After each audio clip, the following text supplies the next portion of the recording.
Dear students, previous videos में हम chapter second the portrait of A lady इसके बारे में अध्ययन कर रहे थे। मैंने उस दिन आपको बोर्ड पर इसका सारांश जो है वो कवर कर दिया था। साथ के साथ मैंने आपको एक PDF फाइल भेजी थी। उसी में हमने पूरा जो चैप्टर है उसकी सारी जो इन्फॉर्मेशन है, सारी जो डिटेल्स है वो कलेक्ट कर दी हैं। आपको इसके बाहर कुछ भी देखने को नहीं मिलेगा। आप इस PDF फाइल को कम्प्लीटली पढ़ते हैं तो आप पूरे चैप्टर को कवर कर लेंगे। तो एक बार मैं फिर से इस PDF फाइल को जो मैंने भेजा था उसको मैं यहाँ पढ़ा रहा हूँ, आप देखते रहना कि इससे कोई बाहर आपको कोई भी चीज़ें नहीं देखने को जाएगी। तो हम स्टार्टिंग कर रहे थे। इसके जो ऑथर है उनका नाम है खुशवंत सिंह, और हमने बताया भी था खुशवंत सिंह जो है उन्होंने अपनी ऑटोबायोग्राफी यानी कि अपनी जो आत्मकथा है उसमें इसका वर्णन कर रखा है। यानी कि अपनी आत्मकथा के बारे में बता रखा है कि मैं क्या था, मेरे घर वाले कैसे थे, उन सभी के बारे में यहाँ पर डिस्कस किया है। तो खुशवंत सिंह ने नरेट करते हुए बताया था कि authors grand mother was an old women, कि ऑथर की जो दादी माँ थी वाज एन ओल्ड वुमेन, वो एक बूढ़ी औरत थी। She was short in size. अब मैंने आकार की बात की तो आकार में बता दिया था कि वो कैसी थी, थोड़ी छोटी थी। She was fat and a little bent है, बेंट का मतलब होता है झुकी हुई, और वो थोड़ी सी तो झुकी हुई थी, और साथ ही साथ कैसी थी, वो मोटी थी। तो she was fat and a little bent, वो थोड़ी सी झुकी हुई थी। She had a wrinkled face, और उसका जो चेहरा था वो बड़ा थोड़ा सा कैसा था, झुर्रीदार। रिंकल्ड का मतलब क्या हो गया, झुर्रीदार। उसका जो चेहरा था वो झुर्रीदार था। She looked the same for 20 years, और वह पिछले 20 सालों से बात करूं मैं तो पिछले 20 सालों से वो एक ही जैसी दिख रही थी। शी लुक्ड द सेम मतलब वैसी की वैसी ही दिख रही थी जैसा वो दिखती रही थी 20 सालों से। She could not walk straight, वो सीधा चल नहीं सकती थी। यानी कि वॉक का मतलब क्या होता है, पैदल चलना।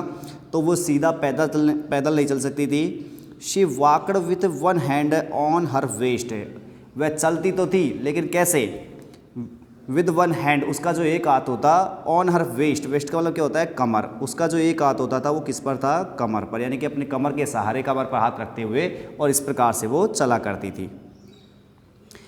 She walked with one hand on her waist. She kept a rosary, rosary का मतलब होता है माला। कौन सी माला, मैंने बताई थी जो जप करने की माला होती है वो है रोजरी। रोजरी का मतलब क्या हो गया, माला। यानी कि जप करने की जो माला है वो उसके दूसरे हाथ में होती थी। इन द अदर हैंड मतलब दूसरे हाथों में। She was always telling beads and praying, वह हमेशा, ऑलवेज का मतलब क्या हो गया, हमेशा, टेलिंग यानी कि उच्चारित करती रहती, बोलती रहती, बीड्स का मतलब दानों को। यानी कि जो माला थी, माला के अंदर जो दाने होते थे उन दानों को वो फेरती रहती, और साथ ही साथ प्रेइंग का मतलब वो प्रार्थना किया करती। She was beautiful like a winter seen in mountains, और उसकी तुलना की जा रही है यहाँ पर कि उसकी जो दादी माँ थी वो बड़ी सुंदर थी, किसकी तरह, विंटर सीन का मतलब सर्दियों का जो दृश्य होता है उसके जैसा, इन माउंटेन यानी पर्वतों में जैसे सर्दियों का दृश्य होता है उसी प्रकार से वो सुंदर थी। अब उसके बाद में कुछ पॉइंट बनाए थे मैंने, जिसमें पहला जो पॉइंट दिया था वो लिखा था daily routine of the author and his grand mother in the village, कि यानी कि जब वो गांव में रहा करते थे उस समय पर ऑथर और जो उसकी दादी माँ थी उनका कैसा डेली रूटीन था, वो रोज़ाना किस प्रकार से अपना जीवन यापन किया करते थे, तो उसके बारे में यहाँ पर बताया गया है। The writer's parents went to live in a city, अब जो लेखक के जो माता पिता थे वेंट टू लिव, वो जीवन जीने के लिए चले गए टू लिव रहने के लिए, इन ए सिटी एक शहर में। यानी कि उसके माता पिता तो शहर में चले गए थे। ही वाज लेफ्ट, उसे छोड़ा गया था। यानी कि पैसिव वॉइस में सेंटेंस है, ही वाज लेफ्ट, उसे छोड़ा गया था विथ हिज ग्रैंड मदर, उसकी दादी माँ के साथ में। The writer and his grand mother were good friends, अब जो लेखक और उसकी जो दादी माँ थी वो बड़े अच्छे दोस्त थे। एंड लिव टुगेदर, और वो साथ साथ रहते थे। She used to wake him up in the morning, अब दादी माँ जो थी वो ही उसे इन द मॉर्निंग, सुबह के वक्त उठाया करती थी। शी प्रिपेयर्ड हिम, वह उसको तैयार किया करती इन द मॉर्निंग, सुबह। एंड वेंट टू स्कूल, और स्कूल जाती थी, यानी दादी माँ भी स्कूल जाती थी विद हिम, उसके साथ में। यहाँ बताया गया है कि दादी माँ जो थी वही उसको सुबह तैयार करती और उसके साथ में स्कूल जाती थी। The school was attached to a temple. अब जो स्कूल जो था वो भी एक टेम्पल, एक मंदिर से जुड़ा हुआ था, यानी कि मंदिर और स्कूल दोनों पास पास ही थे, वो जुड़े हुए थे। Khushwant studied in the school. अब कुशवंत जो था यानी कि ऑथर जो है वो तो कहाँ पढ़ता, स्कूल में। And is grand mother read holy books, और उसकी जो दादी माँ थी वो होली बुक्स यानी कि जो पवित्र किताबें हैं कह सकते हैं, जो अपने महाकाव्य है या कह सकते हैं जो भी अच्छी किताबें हैं उनको पढ़ा करती थी इन द टेम्पल, मंदिर में। इन द स्कूल, स्कूल में the priest taught the children the alphabet and the morning prayer. School में जो प्रिस्ट का मतलब पुजारी जो था उन बच्चों को अल्फ़ाबेट सिखाता, यानी वर्णमाला। अल्फ़ाबेट का मतलब क्या हो गया, वर्णमाला सिखाता, और साथ ही साथ उसके साथ साथ उनको मॉर्निंग प्रेयर यानी कि सुबह की जो प्रार्थना हुआ करती थी उनको सिखाता था। बोथ केम बैक, दोनों वापस आ जाते होम, घर पर। टुगेदर का मतलब साथ साथ, और दोनों के दोनों स्कूल से आने के बाद साथ साथ घर पर आ जाते। ऑन हर वे, उनके रास्ते पर, she gave stale breads to the dogs. और जब वो वापस आते स्कूल से, जब वो वापस आते थे तो शी गेव स्टेल ब्रेड्स का मतलब है बासी रोटियाँ। तो वो उसकी जो दादी माँ थी उस टू द डॉग्स, कुत्तों को बासी रोटियाँ खिलाया करती थी। जब वो वापस आते स्कूल से तो घर शाम के टाइम की जो रोटी बच जाया करती थी उन रोटियों को जो दादी माँ थी कुत्तों को खिला दिया करती। अब उसके बाद में पॉइंट नंबर 2 बनाया था मैंने, daily routines of the author and his grand mother in the city, यानी कि शहर में उसकी दादी माँ और जो ऑथर था उनका कैसा रूटीन था उसके बारे में बताया गया है यहाँ।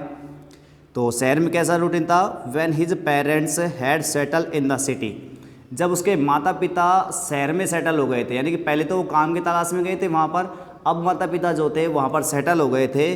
तो कब क्या हुआ फिर उसके बाद, Khushwant and his grandmother also went there, तो कुशवंत सिंह और उसकी जो दादी माँ थी वो भी वहाँ चली गई। इन द सिटी, शहर में, दे शेयर द सेम रूम, शहर में भी उन्होंने एक ही रूम जो था वो शेयर किया। सेम रूम यानी कि एक ही जो रूम था वो ही शेयर किया, दोनों एक ही रूम में रहा करते। His grandmother no longer went to school with him, और उसकी जो दादी माँ थी वो नो लॉन्गर का मतलब हो गया अब नहीं जा सकती, यानी कि नो लॉन्गर का मतलब अब नहीं, वेंट चाहती थी टू स्कूल विद हिम, उसके साथ में, यानी कि उसकी दादी माँ अब उसके साथ में स्कूल नहीं जाती थी।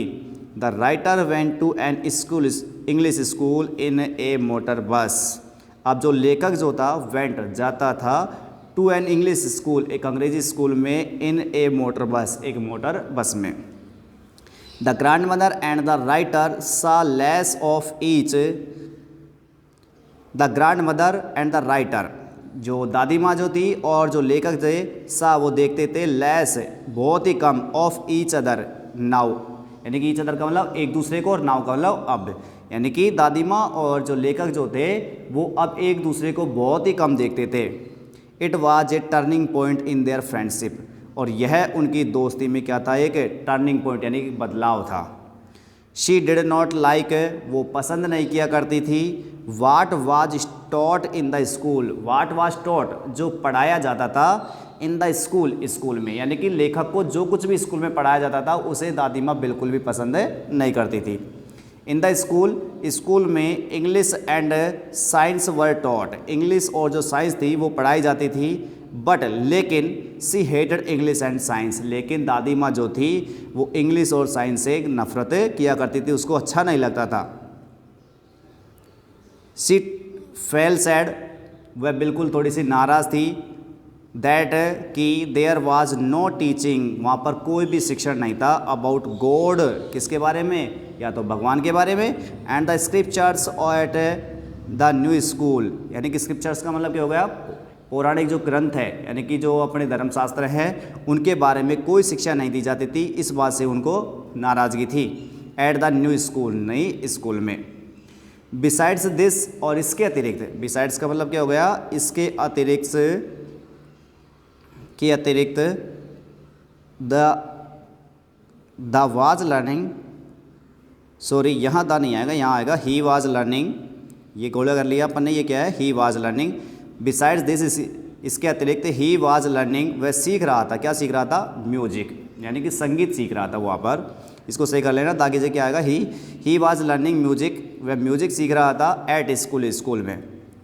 सी वाज शॉक्ड, वो बिल्कुल शौक का मतलब हो गया एक तरीके से अचंभित इस बात से, आघात पहुंचा उसको, टू हेयर, ये सुन करके कि दिस, यह सुन करके, कौन सी बात, कि वो म्यूजिक सीख रहा था, स्कूल में वो म्यूजिक सीख रहा था। इस बात को सुन करके वो बड़ी शौक थी, बिकॉज क्योंकि सी डिड नॉट लाइक म्यूजिक, क्योंकि वह म्यूजिक जो था, संगीत जो था, उसको पसंद नहीं करती थी। फॉर हर, उसके लिए, music is not for nice people, music जो था, संगीत जो था, वो अच्छे लोगों के लिए नहीं था, यानी कि जो एक तरीके से कह सकते हैं जिनकी एक समाज में स्टेटस अच्छी होती है, उन लोगों के लिए म्यूजिक नहीं था, ऐसा मानना था उनका। जबकि म्यूजिक किसी के लिए नहीं होता, म्यूजिक सबके लिए है, लेकिन दादी माँ की राय ये थी कि म्यूजिक जो है, एक अच्छे जो लोग होते हैं उनके लिए बिल्कुल अच्छी बात नहीं है। उसके बाद आगे बढ़ते हैं, थर्ड पॉइंट लिखा है इसमें, author's departure to a university. इसके बाद आपको मैंने बता ही दिया था कि इसके बाद जो ऑथर है, लेखक है, वो यूनिवर्सिटी में चला जाता है। वहाँ क्या हो रहा है, the writer went up to university, writer जो है वो यूनिवर्सिटी चला गया। He was given a separate room, और वहाँ उसे क्या दे दिया गया, एक अलग से कक्ष दे दिया। सेपरेट का मतलब होता है एक अलग कक्ष दे दिया गया, उसे एक अलग से कमरा दे दिया गया। The common link of their friendship was broken, the common link of their friendship, उनकी मित्रता का जो एक कॉमन लिंक था, एक साधारण सा जो उनका जुड़ाव था, वाज ब्रोकन, वो टूट गया था। यानी कि यूनिवर्सिटी जाने के बाद में उनकी जो मित्रता थी, उनकी जो दोस्ती थी, उनका जो लिंक था, जुड़ाव जो था, वो टूट गया था। द ग्रैंड मदर एक्सेप्टेड हर, अब ग्रैंड मदर जो थी, दादी माँ जो थी, उन्होंने स्वीकार कर लिया हर लोनलीनेस, अपना अकेलापन। लोनलीनेस का मतलब क्या हो गया, अकेलापन। दादी माँ ने स्वीकार कर लिया था कि अब उसे अकेला ही रहना था, उसने अकेलापन को स्वीकार कर लिया। क्वाइटली का मतलब चुपचाप, यानी कि शांति से कह सकते हैं, चुपचाप कह सकते हैं। उसको पता चल गया था कि अब मुझे अकेला ही रहना है। The grand mother spoon on the wheel, अब जो दादी माँ थी वो पहिए पर चरखा चलाया करती थी। सी डिड नॉट टॉक मच, वो ज़्यादा बात भी नहीं किया करती।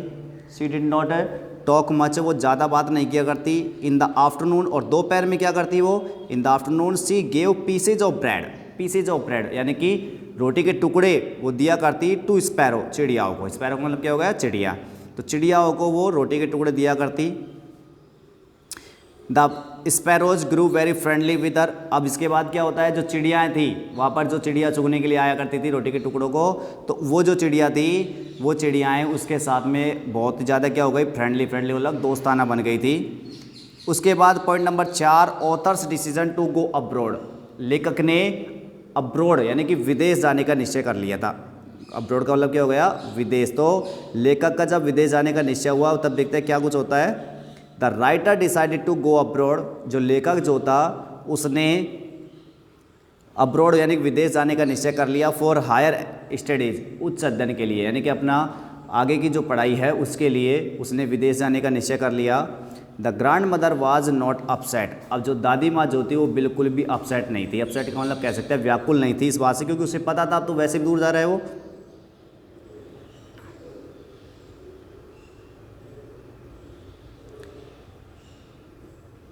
सी केम टू लीव हिम, वह उसे छोड़ने के लिए आई।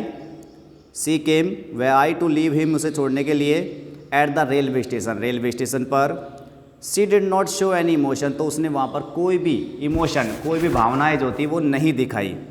सी किस्ड हिम, सी किस्ड हिज फोरहेड, उसने उसके जो फोरहेड है, उसका जो मस्तक है, उसके जो ललाट है, उसको चूमा। साइलेंटली मतलब शांति से, चुपचाप उसने उसके फोरहेड मतलब उसके सिर को चूमा। द राइटर थॉट दैट, लेखक ने सोचा कि ही वॉज सीइंग हर, वह उसे देख रहा था फॉर द लास्ट टाइम, अंतिम बार के लिए।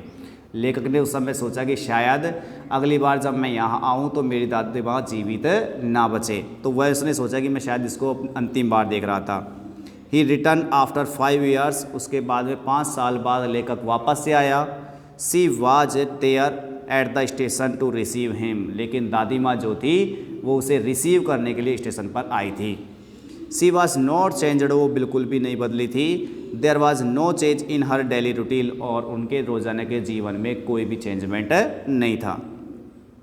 उसके बाद point number 5, her illness and that, उसके बाद उसकी जो बीमारी है उसके बारे में बताया जा रहा है और साथ ही साथ उसकी मृत्यु किस प्रकार से हुई। दैट इवनिंग, उसी रात, शी डिड नॉट प्रे, उसने प्रार्थना नहीं की। जिस रात वो आई थी, जिस रात जो लेखक आया था उस रात उसने प्रार्थना नहीं की। It was a great change, ये उसके जीवन का सबसे बड़ा चेंज था, बहुत बड़ा चेंज था, क्योंकि प्रार्थना के बिना वो कभी भी जीवित नहीं रह सकी थी। She collected the neighbouring women, और उसने क्या किया, कलेक्ट किया, इकट्ठा किया, किसको, नेबरिंग वुमेन यानी कि पड़ोस की जो औरतें हैं उनको इकट्ठा किया। एंड सैंग विद दैम, और उनके साथ गीत गाए फिर। और गीत गाने के साथ साथ मैंने आपको बताया भी था, डोल वगैरह पीटे गए थे, उसका वेलकम किया गया था अच्छे तरीके से वहाँ पर। नेक्स्ट मॉर्निंग, अगली सुबह क्या होता है, सी फेल इल, वह बीमार हो गई। अगली सुबह वो बीमार हो गई। सी डिक्लेयर डैट, उसने घोषणा की कि हर एंड वाज नियर, उसका जो अंत है वो पास नज़दीक है। उसने ये घोषणा कर दी थी कि उसका जो अंत था वो पास था, जबकि उससे पहले ये बताया था कल मैंने कि आपको वो डॉक्टर जो था उसको बुलाया गया। डॉक्टर ने कहा कोई बात नहीं, जब ज़्यादा तेज़ बुखार नहीं है, ठीक हो जाएगी, लेकिन दादी माँ ने कहा था कि उसका जो अंत है वो बिल्कुल पास है। शी स्टॉप्ड टॉकिंग, उसने बात करना बंद कर दिया। शी स्टार्टेड प्रेइंग, उसने दोबारा से प्रार्थना करना शुरू किया। आफ्टर ए लिटिल वाइल, थोड़ी देर बाद में, the rosary fell down from her hands, जो माला जो थी, जप करने की जो माला थी, फेल डाउन, वो नीचे गिर गई, फ्रॉम हर हैंड्स, उसके हाथों से। और सी वाज डेड, वो मर गई थी। सी वाज लेड, उसे लिटाया गया था। She was laid passive voice sentence है, उसे लिटाया गया था ऑन द ग्राउंड, ज़मीन पर। हर dead body was covered with a red cloth, उसकी जो डेड बॉडी थी, मृत शरीर जो था, उसे कवर कर दिया गया था with a red clothes, red cloth यानी कि एक लाल कपड़े से, लाल कपड़े से उसके शरीर को ढक दिया गया था। उसके बाद पॉइंट नंबर 6 लिखा था, स्पैरो जॉइनिंग द फनरल, और लास्ट में क्या होता है, जो चिड़ियाएँ होती है, जॉइनिंग द फनरल, वो दाह संस्कार में शामिल होती है, उसके बारे में। आफ्टर ए फ्यू आवर्स, कुछ समय के बाद में, कुछ घंटे के बाद में, सी वाज लेफ्ट अलोन, उसे अकेला छोड़ दिया गया था। सी वाज लेफ्ट, उसे छोड़ दिया गया था, पैसिव सेंटेंस से भी। इन द रूम, कमरे में। People went for making preparation for the funeral, अब जो लोग जो थे, वेंट वो चले गए थे, फॉर मेकिंग प्रिपरेशन, तैयारी करने के लिए। लोग जो थे वो तैयारी करने के लिए चले गए थे, फॉर द फनरल, किसकी, दाह संस्कार की। वैन दे केम बैक, और जब वे वापस आए, वैन दे केम बैक, जब वो वापस आए, दे सा, तो उन्होंने देखा, ए स्ट्रेंज चेंज, एक अजीब सा बदलाव। और जब वे वापस आए तो उन्होंने एक अजीब सा बदलाव देखा।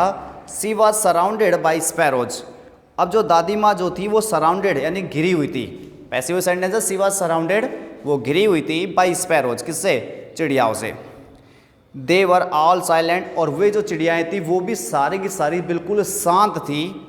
His mother through pieces of bread, उसकी जो माँ थी उसने थ्रू फेंके, पीसेज ऑफ ब्रेड यानी कि रोटी के टुकड़े, यानी कि जो लेखक की माँ थी उसने रोटी के टुकड़े फेंके, टू दैम, उनको, बट लेकिन, they did not touch them, लेकिन जो चिड़ियाएँ जो थी उन्होंने उन रोटी के टुकड़ों को टच भी नहीं किया।